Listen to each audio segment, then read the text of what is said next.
Welcome back to Inside Story. Now, while we're discussing the latest political crossroads for Lebanon, it's not the first time in the country's turbulent history that the election of the president has led to crisis.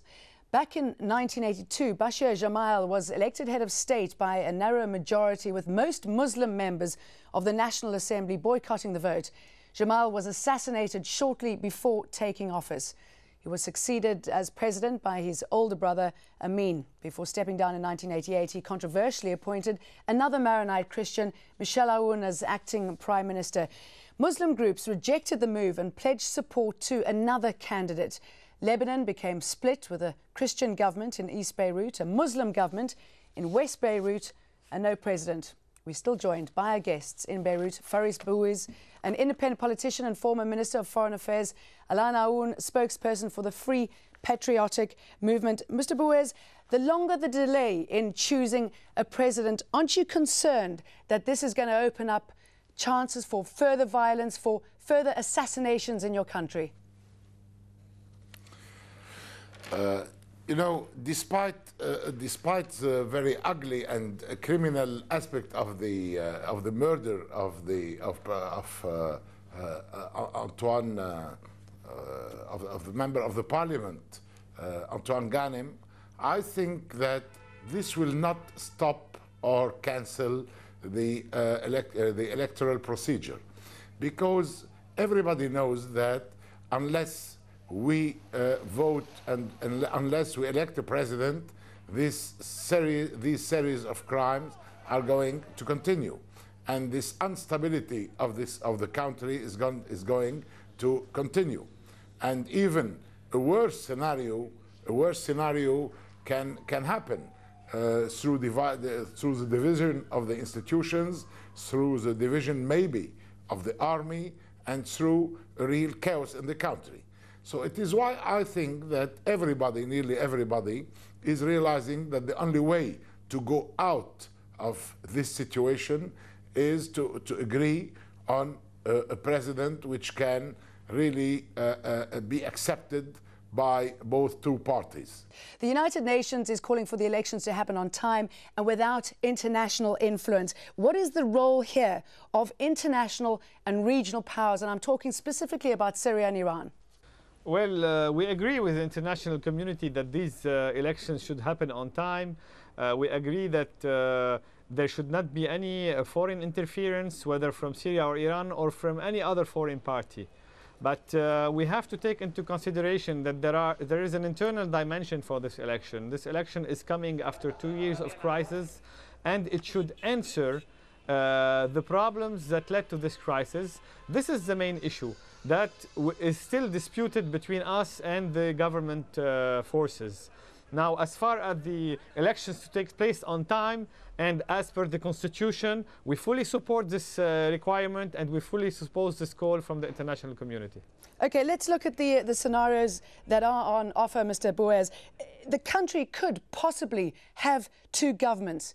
If it does, which one will be legitimate, and what does that mean for the future of Lebanon? Yes, I think that there is a well-known probable scenario which is saying that if on the 24th of November we do not have a new president elected under the constitutional requirements, I think that first of all, President Lahoud, the actual president, some days before this date, will take the decision to form a new cabinet, which maybe will not be a legal one, but which will be a de facto cabinet. And so we will have two cabinets here.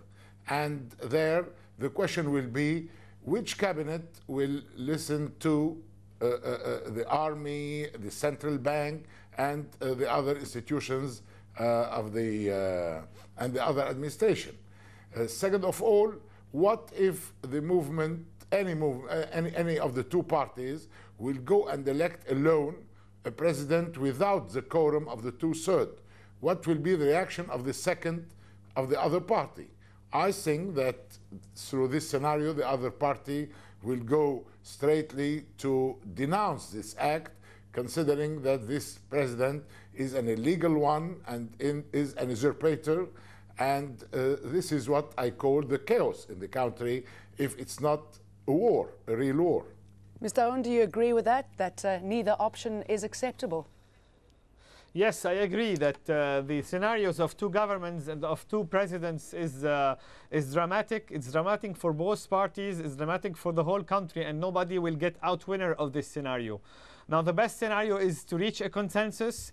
If this consensus on the president unfortunately fails, we still have another option, is to form an emergency cabinet which will lead the country in a transitional period and organize early elections and get this country out of this crisis. I think there are still options that are in front of us other than the confrontation and splitting the country in two parts. And I hope that everybody will take its responsibility towards the fate of this country.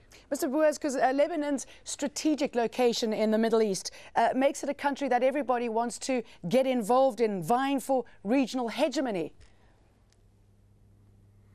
I think that everybody in this country is really conscious and is really realizing that we have to take our decision.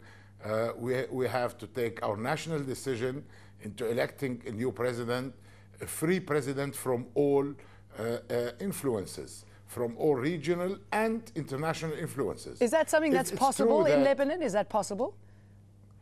I think that if there is some responsibility from the main political parties here, or the main political decision makers, I think that it could be possible to have at least a certain degree, a certain advanced degree of a real independent president. And I think that we have paid enough the price of presidents who are imposed by outside the borders and who are not really ready or really capable to rule the country. I think that actually the president who have to take place will have to be an independent president, and at the same time he will have not to be an enemy nor of the West, represented by the United States, nor of Syria also. Yes, because Mr. Owen, I should imagine that the United States is concerned, along with many other countries. They don't want to see a weak partner in the region, so they're going to be worried about who's going to step into that power. But what about the Lebanese people themselves? Who do they want? Well, the Lebanese people are the priority they are seeking today after recovering their sovereignty and independence in 2005. Now the priority they are seeking is stability, and stability is through a balanced power sharing in this country, so we don't have internal struggles over power.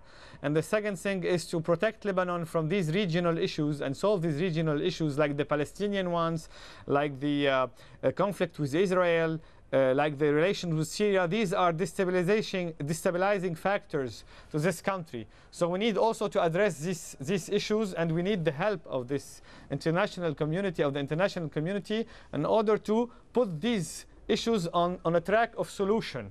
This is the only way to reach certain stability in Lebanon, and this is what the Lebanese people are expecting from the next term and from the next president and government. This is what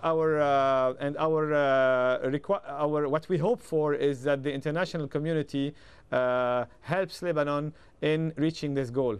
And the whole world is certainly going to be watching that. Thank you both so much for joining us, Fariz Bouez and Alan Aoun, and thank you for watching us on this edition of Inside Story. We welcome your comments and suggestions. Please email them to us at insidestory@aljazeera.net. Goodbye for now.